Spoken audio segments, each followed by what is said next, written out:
Shalom Israel. First and foremost, I want to give all praises, all honor, and all glory to Yahweh by Hashem, Yahweh Shai, by Hashem HaKadosh. That born to the apostles and elders great millstone for teaching us his truth, peace, and blessings. To the hope collective Israel Shalom. Yahweh is the name of the heavenly Hebrew by Hashem. Means the name, and Yahweh Shai is the name of the begotten Son. Back in the lesson. Now, you see in the title of this article, the U.S. ready to fight in space if we have to, says military official. And guess what? A war is coming, and you will not be able to stop it. Which is ultimately going to be the main point of this lesson, that war in heaven that will take place coming into these last days, pursuing back to Revelations, the 12th chapter, the 7th to the 8th verse, which we'll dive a little bit into after this article. But let's dive into the meat, see what we can get out of it, and then we'll dive into the scriptures. Now it says, threat posed by provocative Russia and China has left U.S. no choice but to prepare for orbital skirmishes. And of course, they're going to use this as the so-called main reason, to prepare for a fight in space. But the main reason is, our Lord Yahweh Shai, as well as the angels that are in those vehicles and those chariots, man, those so-called UFOs today. Especially as we're progressing latter and days, you're seeing more and more of them start to pop up left and right. You're seeing new videos popping out daily, man. When these chariots are starting to drop starting to drop lower and lower. Now you're starting to see a little more, clearer image of it. As well as videos that are being taken as also another end time sign, because you will have these chariots also play a role in a part in the destruction of this place, man, as well as helping taking out these devils, man. Present the second Ezra, the 13th chapter, because you're gonna have these chariots beaming people down, man, turning people into literal dust, man, which we'll dive into after this. But let's stay on the main point. As the U.S. is ready for conflict in outer space, according to a senior military official, after developing anti-satellite technology to counter the threats posed by provocative countries such as Russia and China. Which also goes to show the tensions that's between the nations that's continuing to build up, which is going to lead to World War III, which is also in the scriptures in the Bible. Continue on. It says Brig Gen Jesse Morehouse at U.S. Space Command, the arm of military responsible for space operations, said Russian aggression and China's vision to become the dominant space power by mid-century had left the U.S. with no choice but to prepare for orbital skirmishes. Which, of course, this may be one reason, but the main reason to be those chariots, man. So whether creating all these different types of technology, creating a space force, doing everything in their power in order to try to be able to defend against this attack that's coming. But guess what? You won't be able to stand a chance. And that also goes to show the pride of this devil, man. Thinking he has a chance against the Lord and these chariots. But you will see videos popping up left and right of these chariots, tampering with these devil's missiles in their backyard, at their military bases, dodging bullets, redirecting missiles. Especially just with the immense speed and the firepower of these chariots, you stand absolutely no chance. That's why you have these devils also always depicting themselves winning, in this battle, dealing with the movie Independence Day and a few other alien type like movies where these devils are always coming out on top in the end. But hey, this ain't your movie, Esau. This is Yahweh Bahashim Yahweh Shai's movie, and guess what? We got the script. And as the script's going to Revelation, the 12th chapter, in the 8th verse, and prevail not. So it's written that you will lose, man. That you will be brought down. As I was mentioning in multiple other scriptures, but let's continue on. We got right here. Read a little bit of this right here. We'll dive into the scripture now. So the United States of America is ready to fight tonight in space if we have to. Morehouse told reporters in a briefing at the U.S. Embassy in London, if someone was to threaten the United States of America or any of our interests, including those of our allies and partners with whom we have treaties of mutual defense support, we are ready to fight tonight. But it also goes to show the tension that's in the air. Now, war could break off at any moment, but it is prophecies that still need to take place and play out. But of course, is there any label this as one reason why they are preparing for a fight in space? As I mentioned multiple times, which the main reason is going to be those chariots, man, those so-called UFOs, the angels, man. That's why you have these devils, holding close to these top secret videos and these the footage of these chariots that they have and are withholding from the public, because if we were to get out, hey, they would see that Esau Edom stands no chance. You know, that his military is just, is nothing. It's spittle compared to what the Lord has. But Now, the satellites underpin great swathes of modern life, from banking systems to weather forecasting, and are crucial for military operations through intelligence gathering, communications, navigation, and guidance. But an over-reliance on satellites means that an attack on a country's orbital assets could have far-reaching consequences. And it's just going a little bit to other things, the tensions between the nations and all that. But let's jump to these scriptures, and that'll be the lesson. Now, it's Revelation, the 12th chapter, 7th to 8th verse. Main point right here. Now, it said, and there is a war in heaven. When people see this, especially within the Christian churches, they push that there's a war in the spiritual realm, dealing with the spiritual demon Satan and the Heavenly Father, where you have angels picking sides. And no, that's not what it's speaking of. Read one more time. There was a war in heaven. Michael and his angels fought against the dragon. That dragon pretty much representing Esau, Edom, and the military might, the beast. And the dragon fought and his angels. His angels dealing with his troops. And that war in heaven is going to be pretty much in the sky, space. It's not speaking of the spiritual realm, because when you go into the scriptures, everything is in perfect order in the spiritual realm. Your Lord is in control of the left hand and the right hand. Going back to the book of Kings, I think the first Kings, the 22nd chapter, if I'm correct, around there. But verse 8, main point right here also, and prevail not. So it is written that you will lose. And as you know, the Lord is not a liar. Let's get this real quick.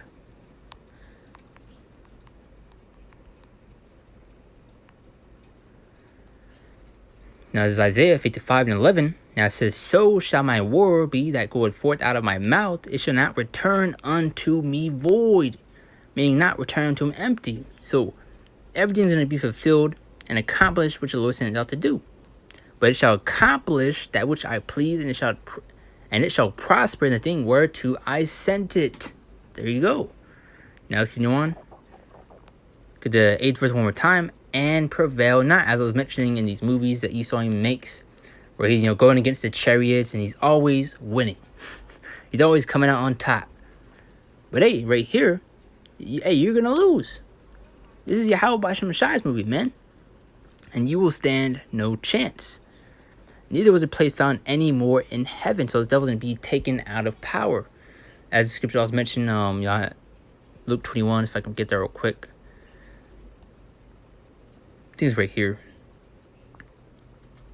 Yeah, on to that point, Luke 10:18. And he said unto them, I beheld Satan as lightning fall from heaven. So you're going to have this devil, Esau, Edom, fall out of power at a fast rate. As lightning, it's how fast it's going to be, And as you know, lightning, what does it do? It touches the ground. So this doesn't hit the lowest part, man. Go back to Isaiah 47 also, come sit in the dust, O daughter of Babylon.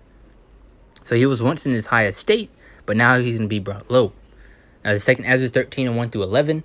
Now it says, and it came to pass after 7 days, I dreamed a dream by night. So I received a vision. And you're about to see just how massive this chariot that Lord Yahushua is coming back on. Verse 2, and lo, there arose a wind from the sea, that it moved all the ways thereof. Verse 3, and I beheld, and lo, that man waxed strong with the thousands of heaven. As you know, our Lord Yahushua is coming back with an army, man. The angels, the multitude. Just imagine the sky being blocked out with chariots, man. You see people flipping out, overseeing one or two chariots. Sometimes even a fleet. Now imagine when the whole sky is blocked out, man. Especially that fathership, man. People are going to be dying at the sight of it, having heart attacks, man, panicking, frozen in fear. This is what's coming, man. Verse 3, after this I beheld, and lo, that man waxed strong with the thousands of heaven, and when he turned his countenance to look, all things trembled that were seen under him. Verse 4, and whatsoever the voice went out of his mouth, all they burned that heard his voice, like as the earth filled when it filled the fire. It's like, read the last part one more time. Like as the earth filleth when it fills the fire. And this is not speaking of actual fire coming out of Yahweh's mouth. It's speaking of, those laser beams, contrary beams of fire that's going to come out of the mouths of those chariots, man. Verse 5. And after this I beheld, and lo, there was gathered together a multitude of men out of the number from the four winds of the heaven, to subdue the man that came out of the sea. You're going to have the nations try to come together As you see, in the Independence Day and these alien, type of movies, we have nations to try to come together against a common enemy, a common foe. That for humanity type of spirit, which the Lord's gonna put on them. Because watch this, they're gonna be afraid, man. Now it says, from the four winds of the heaven to subdue the man that came out of the sea, verse 6. But I beheld, and lo, he had graven himself a great mountain, and flew up upon it. So using the great mountain as just a description of just how massive and just wide that chariot is. And this is describing the fathership our Lord come back on. Not that mothership, that queen of heaven spirit they see being pushed. As you see in these alien movies where they always say the mothership. It should be the fathership. Verse 7, but I would have seen the region or place where the hill was graven, and I could not. So we can see the beginning, the start of it, nor to the end of it. Showing just how massive and huge it was, man. I don't even think those words are befitting of just how massive it is. Now, verse 8. And after this I beheld, and lo, all they which were gathered together to do him were sore afraid, yet durst to fight. So here you go, the Lord's going to put the spirit on them to fight anyway. Come on, you have people really dying at the sight of these chariots, man. And also just the huge power gap. Because these devils will stand absolutely no chance. No matter what this devil has, nothing in his arsenal will even compare to what the Lord has, man, in his army. Now you have these devils, they have their ground troops, their Marine Corps, their Air Force. But guess what the Lord has his elect men, Leviathan, and maybe also other creatures that are down in that ocean, because you will have Leviathan come out in these last days also. That's a whole other topic right there. And as well, his Air Force, the chariots, man. When the Lord's going to show you true power in that day, man.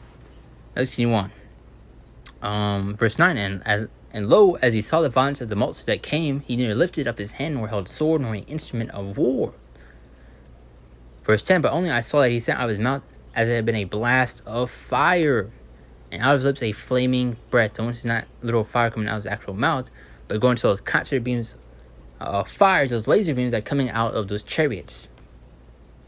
And I was telling he cast out sparks and tips, and you can look up photos. There's a few examples of laser beams coming out of chariots. You'll see like images or people doing art of it.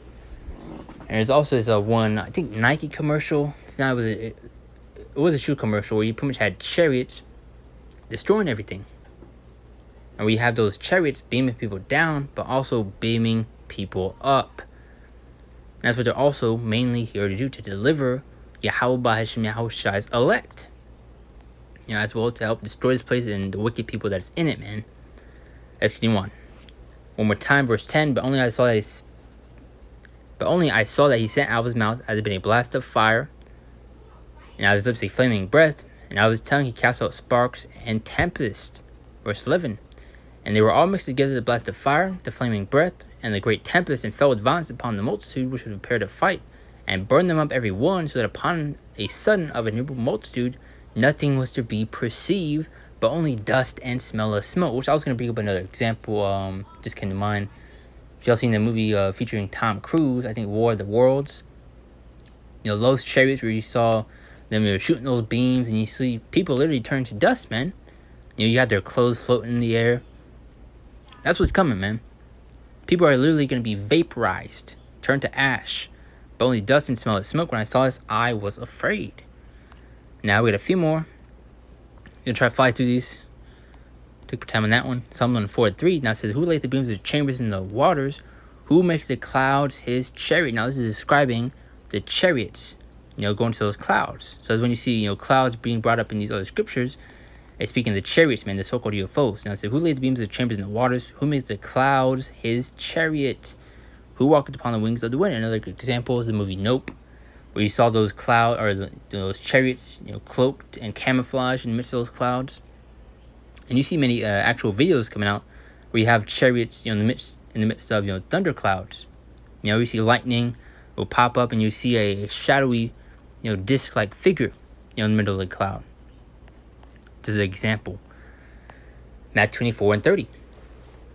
And then shall appear the sign of the Son of Man, which is Yahweh in heaven, and then shall all the tribes of the earth mourn, and they shall see the Son of Man coming in the clouds chariots, as you just read in Psalm 104:3, showing you what the clouds are speaking of. They shall see the Son of Man coming in the clouds of heaven with power and great glory.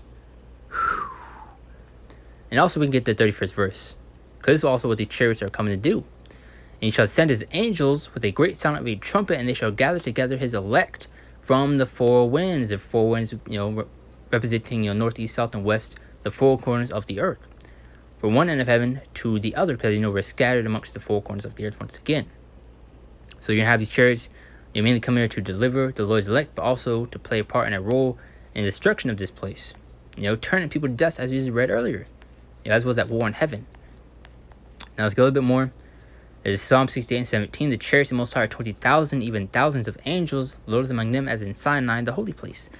So the Lord is coming back with an army, man. The multitude of heaven, the angels. And he ain't coming to play, man. And you go back to the book of Matthew. How the Lord came not to send peace on earth. He came not to send peace, but a sword. Our Lord's come back to slay, and he's come back angry, man. As Luke 21, because these are also more to the end time signs. And there should be signs in the sun, and the moon, and the stars, and upon the earth the distress of nations with perplexity, the sea, and the waves warring, which you're seeing now. You're continuing to see, a buildup of riots, protests, the tensions building between the people, as well as to see heavy storms, as well as these signs in the heavens, dealing with these chariot sightings and these signs in general. Verse 26, men heart fail them for fear and for looking after those things which are coming on the earth, for the powers of heaven shall be shaken. As I mentioned, you're going to have people panicking and just standing in literal shock, with just an immense fear, where they're not able to move even a single muscle. Verse 27, that's literal fear right there, man. And then shall they see the Son of Man coming in a cloud with power and great glory. Did we not read in Psalm 104:3, showing you what the clouds is speaking of? And it's not literally speaking of actual white puffy clouds, And that was an example that they used at that time to depict, what they saw. But it's going to show it's not literally speaking of a white puffy cloud. But let's jump into 27. And then shall they see the Son of Man coming in a cloud with power and great glory. Verse 28. And when these things begin to come to pass, and then look up, lift your heads for your redemption. Draw nigh, also showing you that we are getting closer and closer to the end of the devil's kingdom, as well as getting closer and closer to our Lord's return. Because these chariot sightings are also a faith booster. Seeing these chariots should excite you, man, and increase your faith, man. Now let's get a little bit more, and we'll shut out from there. This is the book of Obadiah 1:4. Now it says, though thou exalt thyself as the eagle, and though thou set thy nest among the stars, dealing with these satellites, these space stations, thence will I bring thee down, saith Yahweh by Shem Yahushai. Did we not just read in Luke 10:18? Let's get that real quick. It's down here. It's right next to it. And he said unto them, I beheld Satan as lightning fall from heaven. So he's going to be taken out of power, man. And he's going to fall fast. Though thou exalt thyself as the eagle, and once he's going to show the pride of this devil, and though thou set thy nest among the stars, thence will I bring thee down, saith the Lord. So the Lord's going to bring it down, man. Now shut this down with Isaiah 47:1, and Lord was edifying lesson. As I come down and sit in the dust, O virgin, daughter of Babylon, which is America. Sit on the ground, there is no throne, O daughter of the Chaldeans, but thou shalt no more be called tender nor delicate. So America is going to be brought low very, very soon. So pretty much the main point of the lesson. Solomon brothers, diving into that right there, and just want to touch on it myself. But Lord's not going to put across, and you're edified throughout the whole thing. I do want to give all praises, all honor, and all glory to Yahweh by Shem Yahushai, by Shem Kakadash, the born apostles, and other great millstones for teaching this truth. Peace and blessings to the whole collective Israel, and Shalom, thanks for the Lord.